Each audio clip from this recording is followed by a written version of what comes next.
Well, the question is, what impact will the devastation in Japan have on commercial airlines and charter carriers? Well, here to discuss, we have Helene Becker, Director of Research and Airlines Analyst at Dalman Rose, who joins us via Cisco telepresence, along with David McCown, Senior Vice President at Air Partner North America. To both of you, thank you for joining us. Helene, let me get to you first of all. What do you see as being the impact on the commercial carriers? So obviously the biggest impact is going to be with Japan Airlines and with All Nippon Airways because they have more service there than anybody else. But then in terms of the U.S. airlines, the other Asian and European airlines, we are really seeing significant amount of reduction in capacity into Tokyo specifically, as well as into the north of Japan. Which of the U.S. carriers are the most exposed there? So the two airlines with more service than anybody else are United and Delta Airlines. Those are the ones that have the longest service records as well as the most cities. I want to ask you, Dave, with regards to the charter carriers, is there, I don't want to make it sound like it's a positive because obviously it's a very terrible situation, but has it been a windfall for the charter carriers who are doing a lot of evacuations here?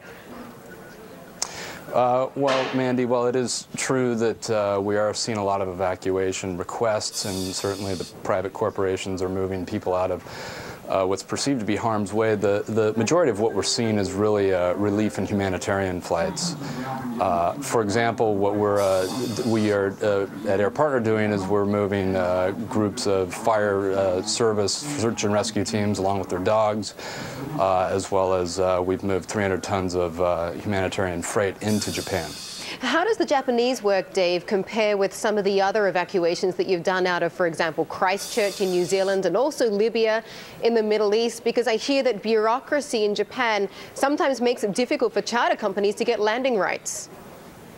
Well, you're absolutely right. I mean, I would say the biggest difference between what we're seeing in Japan and North Africa, for example, is that the bulk of what we did in North Africa was related to evacuations out of Egypt, out of Tunisia. What we're seeing in New Zealand, or in Japan, what we saw in New Zealand was predominantly, again, the humanitarian relief flights, including supplies and teams of search and rescue. And as you mentioned, the landing permits were already somewhat cumbersome getting into Japan.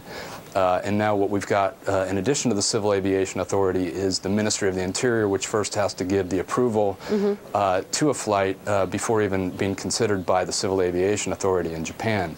Right. And what we see is that the Ministry of the Interior is giving priority to the humanitarian flights versus just the people who are trying to get out of Japan, because as Helene did note, there still is scheduled service that the individuals and private citizens can take to leave Japan if they so desire. Absolutely. I mean, the Japanese route is a very important one for commercial carriers and obviously for charter flights as well.